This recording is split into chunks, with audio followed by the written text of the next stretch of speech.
My wealthy grandmother saw me and my 6-year-old daughter at a family shelter. She asked, "Why aren't you living in your house on Hawthorne Street?" I was stunned. What house? 3 days later, I arrived at a family event, and my parents went pale. If you've never tried to get a 6-year-old ready for school while living in a family shelter, I can summarize the experience for you. It's like running a small airport. Except the passengers are emotional, the security line is shame, and you're doing it all with one sock missing. That morning, Lila's sock was the one missing. "Mom," she whispered, the way kids do when they're trying to help you not fall apart. "It's okay. I can wear different socks." She held up one pink sock with a unicorn and one white sock that used to be white. I stared at them like they were evidence in a crime scene. "It's a bold fashion choice," I said. I do what I want." Lila smiled, and just like that, for half a second, I forgot where we were. Then the shelter door opened behind us, and the cold slapped me back into reality. We were outside St. Bridget Family Shelter, 6:12 a.m., the sky still a bruised gray. The sidewalk was damp. The air had that winter smell, metallic and clean, like the world had been scrubbed too hard. Lila adjusted her backpack, which was bigger than she was. I tugged the zipper up on her puffy coat and tried not to look at the sign above the entrance. Family shelter. It wasn't even the word shelter that got me. It was the word family. Like we were a category, like we were a label on a box. "Okay," I said, forcing brightness into my voice. "School bus in 5 minutes. Lila nodded. She was brave in a quiet way that made me feel both proud and guilty at the same time. Then she asked softly, "Do I still have to say my address when Mrs. Cole asks?" My stomach clenched. "I don't think she'll ask today," I said. Lila didn't push. She just looked down at her shoes and then back up at me like she was memorizing my face, like she was checking if I was still me. "Mom," she said, "are we going to move again?" I opened my mouth and nothing came out. And that's when a black sedan slid to the curb like it belonged there. Not a taxi, not an Uber, not the kind of car that ever pulled up to St. Bridget unless it took a wrong turn and regretted it. The door opened, and a woman stepped out in a tailored coat the color of midnight. Evelyn Hart, my grandmother. I hadn't seen her in over a year. I knew that because my life had been measured in before everything fell apart, and after. And she belonged firmly in before. She looked exactly the way she always did, composed, elegant, and slightly terrifying. Not in a cruel way, in an "I once ended a boardroom argument by raising one eyebrow" way. Her gaze landed on me first, and I saw recognition, then confusion. Then it landed on Lila. Something changed in her face, something quick and sharp, like a crack in glass. She looked up at the sign above the entrance, and then she looked back at me. "Maya," she said, and my name sounded strange in her voice, like she hadn't said it out loud in a long time. "What are you doing here?" My first instinct was to lie, not because I thought she'd judge me, because I couldn't stand being seen. "I'm fine," I said, which is the default lie of exhausted women everywhere. "We're okay. It's temporary." Evelyn's eyes flicked down to Lila's mismatched socks, and then to my hands, red and dry from too much sanitizer, too much cold, too much life. Her voice went quieter. "Maya," she said again, "why aren't you living in your house on Hawthorne Street?" The world tilted. I blinked at her. "My... what?" She didn't repeat herself like she thought I was stupid. She repeated herself like she thought I might faint. "The house," she said, enunciating the words. "On Hawthorne Street." My heart started pounding so hard I could feel it in my throat. "What house?" I heard myself say. "I don't have a house." Evelyn stared at me as if I'd spoken in another language. I could see the calculation behind her eyes. She was running numbers in her head. Timelines. Possibilities. Lies. Lila tugged my sleeve. "Mom," she whispered, "do we have a house?" I looked down at her. Her eyes were wide, hopeful in a way that hurt. I swallowed. "No, honey," I said gently. "We don't." Evelyn's face went very still, and when my grandmother went still, it usually meant something was about to break. She stepped closer, not to me, toward Lila. She crouched down in front of her, which was almost shocking. Evelyn Hart did not crouch for anyone. She sat in chairs that cost more than my monthly income and made everyone else adjust. But there she was, lowering herself to my daughter's height. "You're Lila, right?" she asked. "Yes," Lila whispered shyly. Evelyn's expression softened just slightly. "That's a beautiful name." Then her eyes lifted to mine and turned sharp again. "Get in the car," she said. I blinked. "Grandma, get in the car," she repeated, and there was no room in her tone for negotiation. I felt heat rush to my face. Anger, embarrassment, relief, everything tangled up. Evelyn opened the back door of the sedan. I hesitated. Lila looked up at me. "Mom," she said, small and steady. "It's okay." And the fact that my 6-year-old was comforting me was the final straw. I nodded. "Okay." Lila climbed into the back seat first, clutching her backpack, and I slid in beside her, still half expecting someone to tap me on the shoulder and tell me this was a misunderstanding. As soon as the door shut, the silence inside felt expensive. Evelyn didn't drive immediately. She just sat there with both hands resting lightly on the steering wheel, staring straight ahead. Then she spoke, very calmly. "By tonight," she said, "I will know who did this." My stomach flipped. She turned her head to look at me. I swallowed hard. "Grandma, I don't understand." "No," she said, "you don't. And that tells me everything." She pulled out her phone, tapped once, and said, "Call Adam." A man answered quickly. "Ms. Hart." "This is Evelyn," she said. "Get the property manager for Hawthorne Street on the line. And I want a simple answer. Who has the keys, who is living there, and whether anyone has been collecting money off it." My blood ran cold. "Money?" I stared at her profile, at the set of her jaw, at the calm way she said those words like she was ordering coffee. And I realized I was not just embarrassed. I was standing on the edge of something much darker. If you'd asked me 6 months earlier if I thought I'd ever be living in a shelter with my daughter, I would have laughed. Not because I thought it couldn't happen, because I thought it couldn't happen to me. That's a dangerous kind of arrogance, by the way. It doesn't protect you. It just makes the fall louder. 6 months earlier, I was still working as a nursing assistant at St. Jude's Medical Center.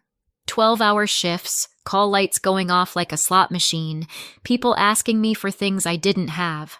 Time, answers, miracles.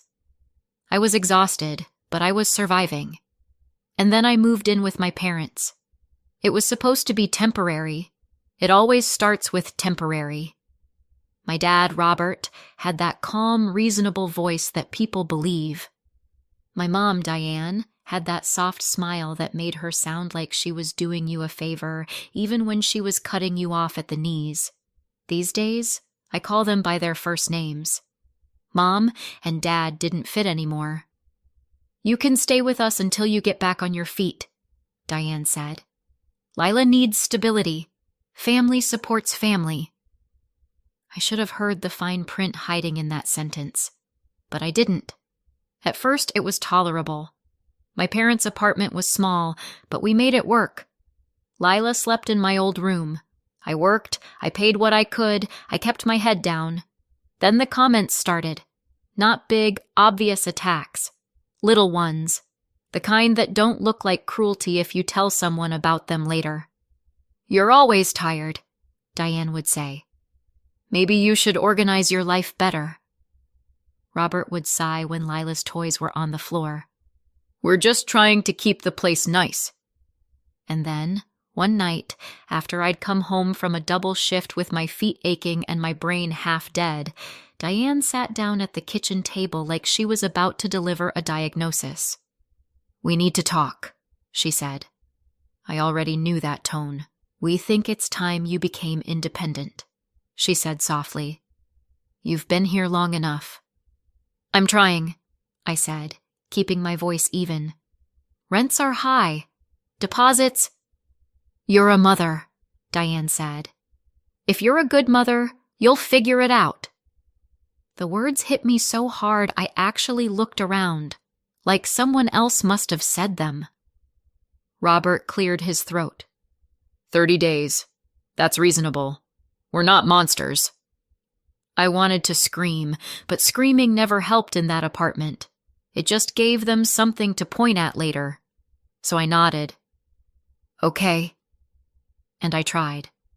I looked at listings during my breaks at the hospital, my thumbs scrolling while I gulped cafeteria coffee. I called places. I got told the same thing over and over. First and last month. Deposit. Proof of income. Credit check. Sorry, we chose another applicant.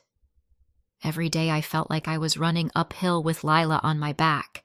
And then came the night they decided 30 days was actually a suggestion. It was after a late shift. I'd helped a confused elderly man back into bed 3 times, cleaned up a spilled tray, and held a woman's hand while she cried because she was scared of surgery. I came home after midnight. The hallway light outside my parents' apartment was on. My stomach tightened immediately. 2 cardboard boxes sat outside the door. My boxes. I stared at them for a long second like my brain refused to accept the shape of what I was seeing. Then I tried the doorknob. Locked. I knocked. Silence. I knocked again. Harder. Finally, the door cracked open.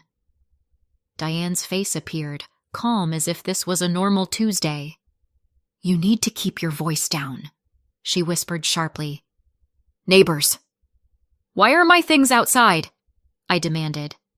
Robert's voice came from behind her, bored. We told you, Maya. Independence.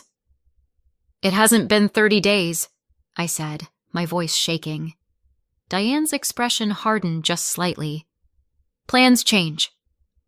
I glanced past her shoulder into the entryway. Lila was curled up on the floor right by the shoe rack, her little jacket folded under her head like a pillow, half asleep, shoes still on, like they'd put her there hours ago so I could scoop her up and disappear without waking the whole apartment. Where are we supposed to go? I hissed. Diane's smile came back, thin and satisfied. You'll figure it out. You always do. And then, as if she were doing me a favor, she added, Don't make a scene. I stood there with my boxes in the hallway, the air buzzing in my ears. I stepped inside just long enough to crouch and slide my arms under Lila. She made a tiny sleepy sound and automatically wrapped herself around my neck. As I backed out into the hall, Diane's hand was already on the door. The door closed. Lila stirred. Mom? She mumbled. It's okay, I lied automatically. We're having a sleepover. I shoved the boxes into my car and drove. I don't remember most of that night. I remember streetlights. I remember the way my hands shook on the steering wheel. I remember sitting in the car with Lila asleep across the back seat, her small body curled like a question mark. I remember thinking over and over, how did this happen? The next day, I tried to fix it. Because that's what I do. I fix things. I wipe down messes. I lift people who can't lift themselves. I called Diane. She didn't answer. I called Robert. He answered once. We're doing this because we love you, he said, like he was reading from a script. Tough love. Then he hung up. I went to work anyway, because the rent I didn't have wasn't going to pay itself. By day 3, my cheeks were hollow from stress and my stomach hurt from cheap gas station food. I tried a motel. 1 night. 2. Then the money ran out. A school counselor noticed Lila was quiet, asked if everything was okay. I lied. Then the counselor asked again, gently, and I saw Lila watching me with those big eyes, learning from me how to lie to survive. So I told the truth. And 2 days later, I was filling out shelter intake forms while Lila sat beside me swinging her legs. The intake worker was kind but tired, like she'd seen too much. "We need your information," she said. "We need to know where you stayed last night." "In my car," I said. She nodded like she was checking a box. Lila leaned toward me and whispered too loudly, "Is this our house now?" The woman flinched. I smiled too hard. "No," I said quickly. "No, sweetheart." I wanted to add, "This is temporary," but the word tasted like a joke. That night, Lila fell asleep on a narrow bed beside me in a room that smelled like bleach and overcooked food. I lay awake listening to the sounds of other families behind thin walls, coughing, babies crying, someone whispering, "It's okay," over and over like a prayer. My phone sat in my hand. I thought about calling my grandmother. Evelyn Hart was not the kind of woman you called to cry. She was the kind of woman you called when you needed a problem solved. But my mother had spent years training me not to bother her. "Your grandmother hates drama," Diane always said. "She doesn't like weakness. Don't embarrass yourself." And when I texted Diane after the lockout, asking if Evelyn knew what was happening, Diane responded instantly. "Grandma is overseas. She's busy. Don't drag her into this." It was incredible how fast my mother could answer a text when she wanted something. So I didn't call. I told myself I'd handle it. I told myself I didn't want to look pathetic. I told myself a lot of things. And then, on a cold winter morning, my grandmother stepped out of a black sedan outside a shelter and asked me why I wasn't living in my house on Hawthorne Street. And I realized I didn't just have a housing problem. I had a family problem, and someone had been lying for a long time. Back in the sedan, Evelyn's call was already in progress. I didn't hear the other voice, only Evelyn's side, sharp enough to cut glass. "Who signed for the keys?" A beat. "And the house is occupied." My stomach dropped. Evelyn didn't react like someone surprised. She reacted like someone confirming what she'd already suspected. "Send the file to Adam," she said. "Everything." She ended the call and finally looked at me, not with pity, with certainty. I sent one text to Lila's school with thumbs that wouldn't stop shaking. "Family emergency. Lila won't be in today. No explanation, no essay. Just the truth in the smallest, least humiliating package I could manage. Evelyn drove to a diner 10 minutes away, the kind of place with warm windows, a bell on the door, and menus that smelled like syrup.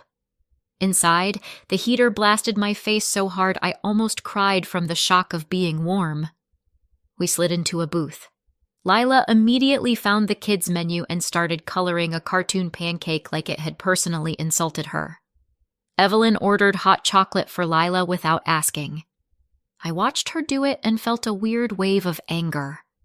Not at Evelyn, at the universe, because it was that easy to be kind, and my parents had chosen everything else. Evelyn lifted her phone again.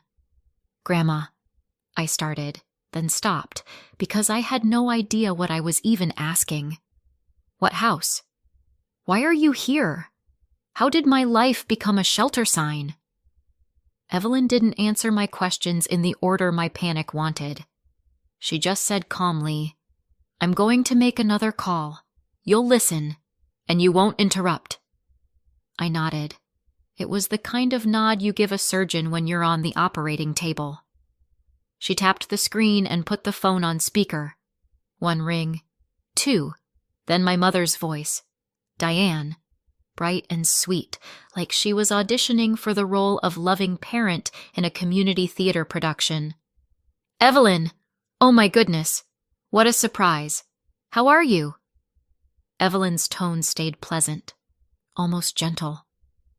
"I was thinking about Maya," she said. "How is she doing?" I felt my stomach drop into my shoes. There was a microsecond of silence, the tiniest pause where a liar decides which version of reality is most useful. Then Diane answered smoothly, confidently, like she'd been practicing the sentence in front of a mirror. "Oh, she's doing great," she said. "She's living in the house. She's settled. She loves it. You know Maya. She wanted space, so we didn't bother you." I stared at the sticky table as if it might open up and swallow me whole. Across from me, Lila colored quietly, humming to herself. She didn't understand the words, but she understood tone. She glanced up once, saw my face, and went right back to coloring harder. Like she could scribble the problem away, Diane kept talking, filling the silence with cheerful nonsense. How busy she'd been, how proud she was, how family is everything. Evelyn let her. Evelyn didn't rush liars. She gave them room to hang themselves properly. Finally, Evelyn said, "That's good to hear," and ended the call. Just like that. No confrontation, no accusation, no gotcha. My throat tightened. "That," Evelyn said quietly, "wasn't confusion." I let out a laugh that sounded like a cough. "So she knew," I said. "She knew the whole time."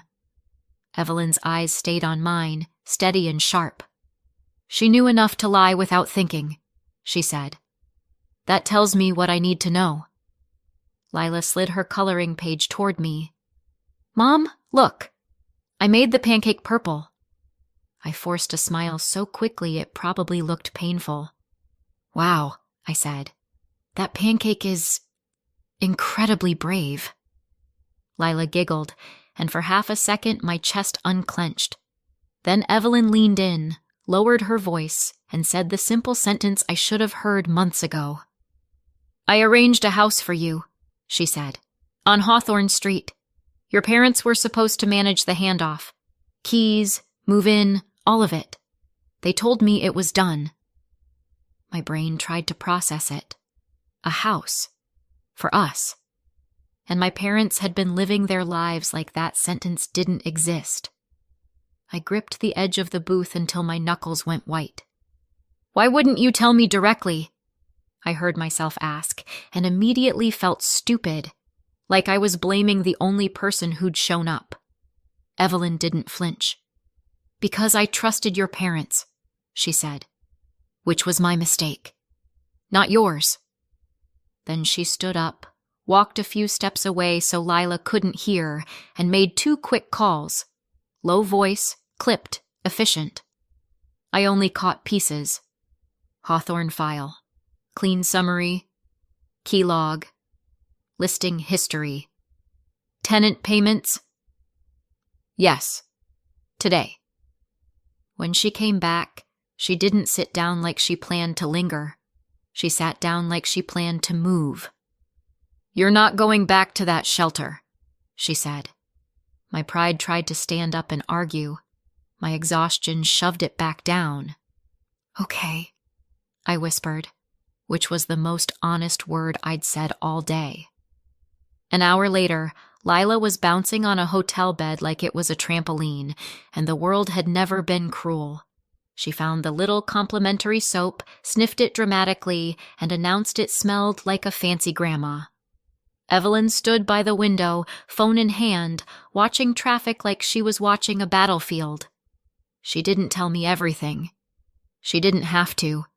The point wasn't details yet. The point was that something was happening. Something I didn't have to carry alone. That night, after Lila fell asleep in clean sheets with her stuffed rabbit tucked under her chin, Evelyn sat at the small table by the window and finally spoke again. "Your parents are hosting an event," she said. "Important to them. A venue? Relatives? Speeches. The whole performance. My stomach tightened. When? Evelyn's gaze stayed on the city lights. Soon, she said. And we'll be there. She didn't say it like a threat. She said it like a decision already made. 3 days later, I stood in the hotel bathroom staring at myself in the mirror. I looked like a version of me that had been put through a washer cycle and hung up to dry in a storm. Evelyn had insisted I buy a dress. Not an expensive one. Just a clean one. A simple one. You don't need armor, she'd said. You need dignity. I wasn't sure dignity came in polyester, but I appreciated the sentiment. Lila wore a little blue dress and tights. She twirled once in the hotel room and said, I look like a princess. You do, I said, and my throat tightened. On the ride over, my stomach twisted so hard I thought I might vomit. What if I freeze? I asked quietly. Evelyn didn't look at me. Then I'll speak. What if they deny everything? They will, Evelyn said. What if everyone thinks I'm... I stopped, because I didn't even have a word for it. Evelyn glanced at me then, her gaze sharp but steady. Maya, she said, you've survived worse than a room full of liars. The car pulled up outside a venue I'd never have picked in my life, one of those hotel event spaces with soft lighting and hard smiles. The sign by the entrance read, Hart Collins Family Dinner. Of course it did. My mother loved an event. Not because she liked people, because she liked witnesses. Inside, there were relatives I hadn't seen in months. Aunts, uncles, cousins, people with opinions and casseroles, except the casseroles had been replaced by catered hors d'oeuvres served on trays like tiny edible bribes. At the far end of the room, there was a projector screen set up and a microphone. Because my mother couldn't serve dinner without also serving a narrative. Before we went in, Evelyn stopped at a side door and spoke briefly to a staff member. A woman nodded and opened a small private room next to the banquet hall. Quiet, warm, stocked with water bottles and crackers. This is for Lila, Evelyn said. She doesn't need to be in the center of this. Lila took one cautious step into the room, then looked up at Evelyn seriously. Do I get snacks? Yes, Evelyn said. Good ones. Lila accepted that like it was legally binding. A trusted assistant stayed with her. Lila waved at me, completely unaware she was being protected from the family apocalypse. Then Evelyn looked at me. You go in first, she said. I knew what she was doing. Let them see me before they saw her. Let them panic in silence. I walked into the banquet room alone. The chatter softened, then resumed, the way people do when they sense something but don't want to be the first to acknowledge it. Then Diane saw me. Her smile appeared automatically, then glitched, like a bad Wi-Fi connection. Her eyes flicked over my dress, my posture, the fact that I wasn't wearing I'm drowning on my face anymore. Her hands tightened slightly around her wine glass. Robert noticed a second later. His laugh died halfway through. His jaw clenched like he was biting down on a thought. Neither of them moved toward me. They didn't ask where I'd been. They didn't ask how Lila was. They did what people do when they're trying to calculate danger. They smiled and waited. I stood near the edge of the room and let the silence do its work. Dry humor is sometimes the only thing that keeps you from screaming, so I let myself have one thought. Look at us. A family dinner. The kind where everyone pretends the most important thing is the seating arrangement. A minute later, the room temperature changed. Evelyn Hart entered. Calm. Unhurried. Completely in control. Beside her was a man with a slim folder and a laptop bag, the kind of person who looked like he'd never raised his voice in his life because he didn't need to. Diane went pale. Not, oh, you surprised me, pale. More like, I just realized my entire plan has a hole in it, pale. Robert straightened his shoulders, the way he did when he wanted to look like the victim before anyone had accused him of anything. Evelyn nodded to a few relatives like she was simply attending dinner. Then she looked at my mother. "Diane," Evelyn said lightly, "before we eat, I'd like to clear up something you told me." My mother's smile tightened. "Of course, Mom." Evelyn's voice stayed calm. "You told me Maya was living in the house on Hawthorne Street," she said. The room quieted, not because everyone suddenly cared about Hawthorne Street, but because everyone suddenly cared about Diane's face. Diane's eyes darted. She set her glass down as if it had become heavy. "Well," she said, laughing too fast. "Yes, she—" Evelyn held up a hand. "Let's not do this with guessing," Evelyn said. "Let's do it with facts." She nodded to the man with the laptop. He stepped forward and plugged into the venue's projector like he'd done it 1,000 times. The first slide appeared, Hawthorne Street. Summary. A murmur ran through the room. Diane's mouth opened. Nothing came out. Evelyn didn't speak like she was giving a courtroom speech. She spoke like she was reading the weather. "This house was arranged for Maya and Lila," she said, and the screen showed a simple line to match. Next slide. Keys released to Diane Hart Collins. July. Evelyn let that sit for half a second. Then another slide. A listing screenshot. The Hawthorne house marketed as a furnished rental. Photos of the living room, the kitchen, the bedroom. People leaned forward. Diane's hands started to shake. Next, a lease summary. Names blurred, dates visible. Tenants moved in. August. And then the slide that made the room go dead quiet. A payment instruction page from the property manager file. Rent payout account. Provided by Diane and Robert. Evelyn's voice didn't rise. "Diane," she said, "you didn't just take the keys." She looked around the room, making sure everyone heard. "You rented out the home meant for my granddaughter and my great-granddaughter, and you had the rent sent to an account you controlled." Robert snapped first, loud, trying to take back the room. "This is inappropriate," he barked. "This is a family event." Evelyn turned her gaze to him. "Yes," she said. "That's why I'm doing it here." Diane found her voice, thin and frantic. "We were going to tell her," she said quickly. "It was temporary. We needed—" "Temporary," Evelyn repeated. Her eyes flicked toward the side room where Lila was, unseen but present. "You displaced a child," Evelyn said, and the room went still. She paused, just long enough, then finished the sentence. "For profit." Someone gasped. Someone whispered, "You've got to be kidding." Diane started crying, real tears this time.